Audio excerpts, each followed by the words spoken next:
I want black excellence. I It's want black excellence in the same register and with the same currency that Jewish excellence is measured. They don't have to talk about it anymore because they are simply doing it. I don't want handouts. I don't want to be accommodated and have people look the other way and not apply the same standard of judgment to me as they would anybody else. I want the referee report to be done blind. You don't need to know my color to know that I'm here and I'm making a contribution. I'm going to get as specific as I'm going to get.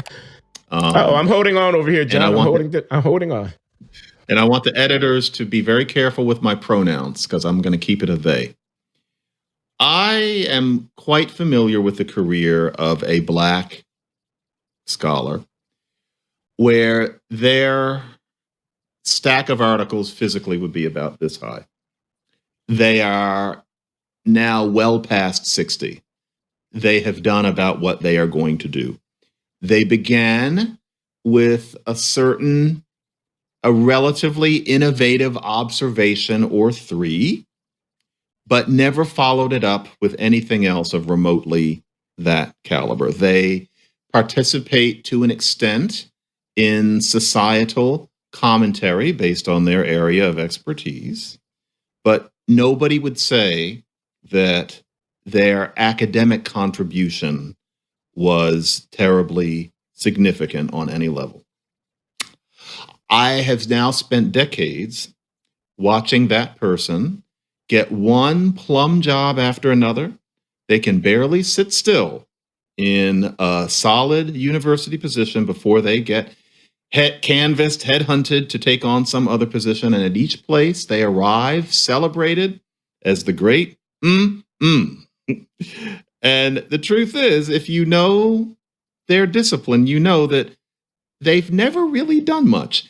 They have a certain courtly presence, and yeah, that charm is definitely there, but their entire career has been based on a certain symbolism. There's this amen chord in the air whenever their name comes up. And some people would say, is that such a bad thing? And you know, it's not as if this means that somebody didn't invent penicillin or something like that. But it does foster a sense that what's interesting about Black scholars is just their Blackness and their coolness and their societal intent, rather than, God damn it, I have to say their chops, not implying that my chops are, 10.5 or anything near it, but chops. And also, I observe such a person and see that when it comes to being a presence for younger scholars, there carries in the air an idea that what you impart to younger people is issues of intent, issues of opposition, not hot-headed. This person's politics aren't extreme. And as a matter of fact, there's something I could say about this person's politics, which I won't because it would be too specific. But there's a sense that what you impart is issues of attitude and position, rather than inspiring people with new ways of looking at things, with projects that they could embark upon, with ways of pushing the frontiers of a field forward. Instead, you have breakfast and you're charming together, you're Black together. And I consider that to be a hindrance, in that those younger scholars aren't being taught to push harder and to think outside the box, which is, after all, the nature of what we're supposed to be doing, not just as Black people, but as academics in general, as people who are interested in what we might call the life of the mind. Disturbs me. And the problem is that that scholar is not an anecdote, but one watches that sort of scholar and thinks, is this a good thing? And even apart from all of the condescension, the way everybody's face lights up whenever that person is talked about, even beyond that, I think that it doesn't serve our purposes as Black scholars well. And I'm sure you've seen similar examples in your career. There, I got through it. I didn't mess up the pronouns. There's nothing specific. Nobody could hold me. But I needed to discuss this individual. Well, I can predict the reactions to this segment of our conversation, which is that we are insufferable, smug, self-aggrandizing, elitist, who are declaring ourselves to be the sole Black people worthy of the kinds of academic accolades that, et cetera, et cetera. And I don't know, man. I mean, uh, maybe I have to plead guilty. I know. You mean like you feel like you're the only one? I'm not the only one, of course, but we are few. In the nature of the case, we are few. I mean, when I call Ibram X. Kendi, professor at Boston University, where I used to teach, an empty suit,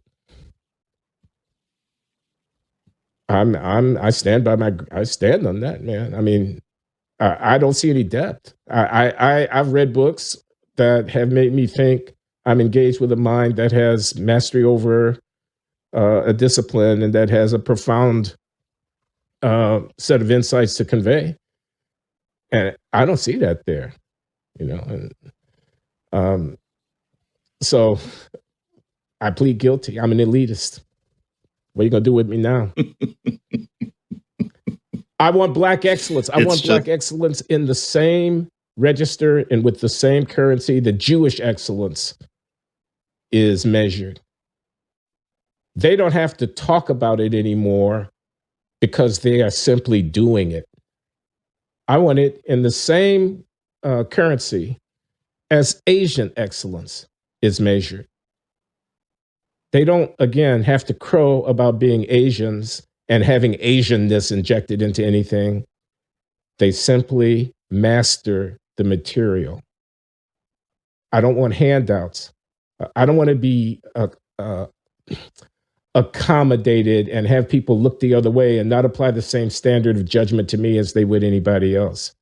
I want the referee report to be done blind without knowing who I am. And when my article gets accepted in the journal, I want to be able to say, there, I'm a player, just like anybody else. You don't need to know my color to know that I'm here and I'm making a contribution.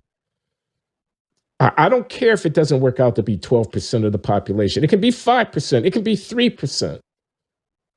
But if the people who are doing it, they're doing the real deal. They're doing astrophysics. They're doing mathematics in the way that anybody is doing it. They're doing theoretical economics in the way that anybody else is doing it. That's what I want.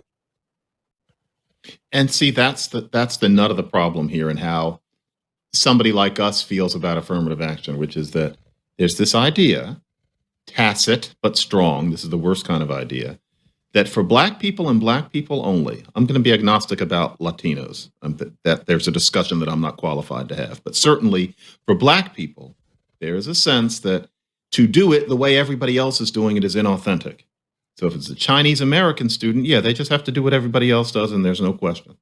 But when it comes to us, to make that demand is asking us to be inauthentic to ourselves. And I don't think that makes sense. I think it's condescending. And it plays into the whole idea of we must change standards to admit as many of these people as possible instead of making it so that they are up to the standards. We're going to pretend to question what we think of as excellence in order to cover our butts about anti-racism. And for people who think that you and I are elitists to say that, well, despite the fact that I'm wearing a sweater vest today, I say, no, we're not elitists. We are concerned with our people. We are concerned with what it means to be a modern American person. We have a basic historical perspective, and I think we have a faith in our own people that those who think of themselves ahead of the curve these days do not have, or there are those among us who think that somehow there's this new kind of excellence that's Black excellence. And as I've said before, I get the feeling that deep down what that excellence is supposed to be is volume and a certain relationship to regular rhythmic beats. And I don't think that's enough to be a truly successful people. And we've got to work on it. It just won't do. And if we have to be among the few voices who, call it out, then I'm quite willing to be called all sorts of names for doing it. Because I don't think we're saying this from some evil Republican right wing. That's not to imply that Republicans or the right wing are inherently evil. But people hear this as a message from the right or as a message from Fox News. No, this is a message from just people That's something that people really need to understand. John, I don't know, man. I think we may have reached an appropriate stopping point for this conversation. Notice that we're both really upset about this. And yet there's a certain kind of, like both of us are sitting here angry. We're doing a Glenn show and both of us are sitting here stewing in our own decades of anger about this. And yet there's a certain kind of person who genuinely thinks that we're just mouthing these things because Tucker Carlson wants to hear it, or because, we think we can get $20,000 a pop by giving speeches to Tucker Carlson saying these things. Folks, we mean it. This is real. Now, you may call us on what we're wrong about, but this is not a performance.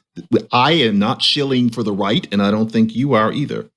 This stuff is deep. We feel it as deeply as the other people do. Indeed, John, that's well put. I'm not only angry, I'm sad, I'm despondent.